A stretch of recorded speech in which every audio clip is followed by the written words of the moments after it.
Hey everybody. So we've had a lot of questions lately asked about, first we've had a lot of questions asked about our solar dehydrator, as well as what we do with our Egyptian walking onions. So I thought I would just do a video as I'm sitting here taking care of some of these and share with you what we do. This is one that I just pulled, and yes, you cry even cutting up Egyptian walking onions, at least I do. It's a nice big one that I've pulled today. And the first thing I do, obviously, is cut this crazy little seed ball off the top of it. Now these all have homes to go to that I'm going to ship them off to, but next week when I do some more, I will use these to replant my next year's seed. So you really just take this whole ball and snap gently off each bulb, and then you plant that bulb in the ground. It is so simple to grow these things. They're probably, to me, one of the most sustainable vegetables because you never run out of onions. So these guys have some homes to go to. And then the next thing I do is I cut the root tip off. Give it a toss. I don't wash these because I'm going to peel them back so that the dirt is all gone. So, which is what we do next. This one's very milky. It's very large. So what I do is I start to peel the outer layers. Now as you can see, it has a lot of leaves up here. I don't use these leaves. This particular one has 4 extra. I use the main stalk leaf. That's the only one that I use as far as the leaves. So I will peel this onion back until all these other outer leaves are gone.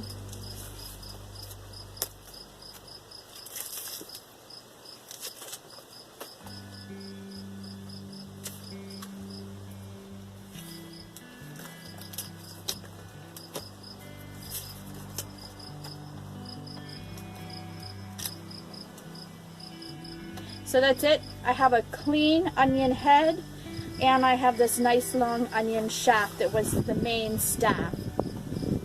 So with this onion, you can see it has a white head, and then it starts to get paler or darker and darker, it's losing its white, and the green is starting to come in. And right about where it starts to turn a dark green is where it gets hollow.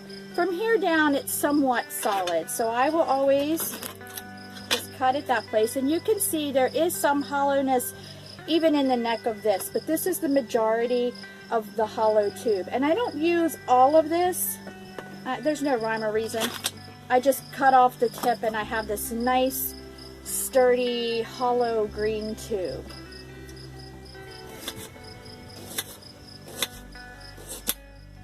So then the next thing I do is I just chop up the head and this pale green shaft, it's really the more solid part of the onion. It's the part you would use if you were going to put it in a salad or on a sandwich or saute it up for dinner with something. This is the part that you would use.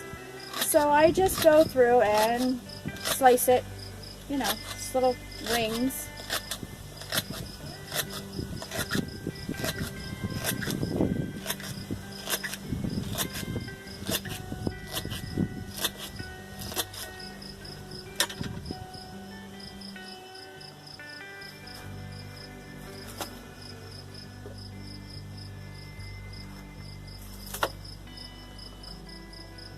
And I already have some done up here, so I make sure that I do keep the solid part of the onion separate from the hollow part in my dehydrator trays. So I just spread them out on my tray, in a nice thin layer. And this tray is the solid bulb. And I do the same thing with the green hollow part. I just slice it into rings.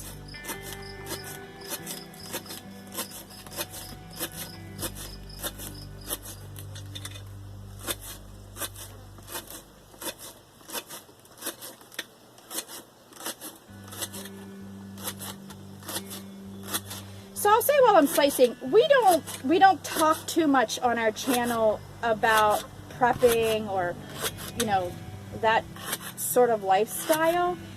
We do prepare. We prepare for bad weather. We prepare for, you know, any kind of disaster you can think of. We try to prepare for it.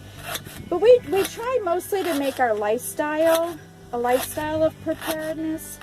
And one thing that I'm pretty passionate about, we raise 100% of our own meat. And we grow mostly all of our own vegetables. Of course, wheat is another story. We could do it, but if we don't have to, why? But, you know, if I have meat and I have spices and herbs, I can eat what I have in the summer. I can eat the winter squash in the winter that I grew in the summer. I mean, I wouldn't have to can anything. So we try to live we do can though, by the way. Don't think that we don't. I love canned tomatoes to make tomato sauce and green beans. But, you know, my point is we try to make our lifestyle a lifestyle of preparedness. Having the meat, you know, meat would be bland. If you had nothing to put on it, to me, I think it would be very bland. So we raise all of our own herbs and spices here, and we put them up for the winter. And we use a mortar and a pestle. And, I mean, with some spices and herbs, gosh, you just got the best meat you could ever ask for. That was just a little side note.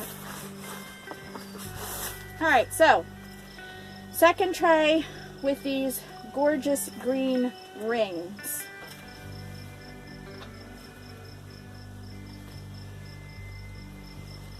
Nice layer. So I'm going to run these over and put them in the dehydrator. I'm not using the one with the solar fans. It's not necessary for these. These dry very well without it. And I'll be back when they're done.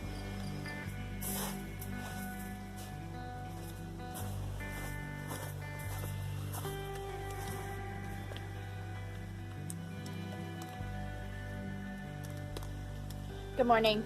It's been 3 days since I set these Egyptian onions in the solar dehydrator. Now this is the one that's out front of the cottage in the potager. It does not have the solar fans, but these want a high moisture content. So like I said, it's been 3 days, and they probably were done at 2 days, but I got really busy and sidetracked, and so we're gonna go ahead and take them out now. These are the greens. Nice and dried.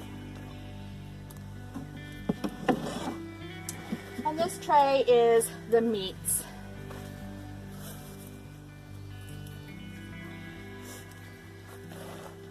So what I will do is I will take the greens and I will process them in a food processor and use them as a green onion powder all winter long. And I'll share with you here at the end the jars of what they look like when I'm done. And then the meats we will just put in a quart jar and use them as diced onions. So, and like I said, we just put them in a quart jar and put them on the pantry shelf and use them all winter long.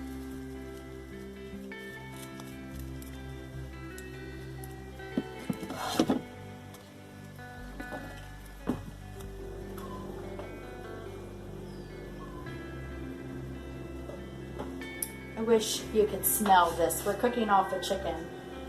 But anyhow, this video isn't about a chicken. It's about the dehydrator. And like I said in the previous part of the video, we do keep our herbs and stuff in quart jars or even half-gallon jars in the pantry. But I keep everything filled right here on the shelves at my stove, at my fingertips. I can grab any kind of spice, and not just spice, but any kind of bulk food that I need. But the spices are all down here. These are all from our garden, except the salt. And we use a mortar and a pestle. Every day we use a mortar. I use a mortar and a pestle. So we keep from the jars from the pantry, we fill up these small jars for in here. And these are the diced onions that we have. Just this is the meat part of the onion, the Egyptian onion. And then here's the green onion powder that we did from the green rings I showed you. Just put them in the dehydrator and you get this awesome green onion powder. So that's it. That is using the dehydrator out front without the solar fans. It's a little bit about the dehydrator and some of the Egyptian onions. So I hope you enjoyed the video and we'll see you tomorrow.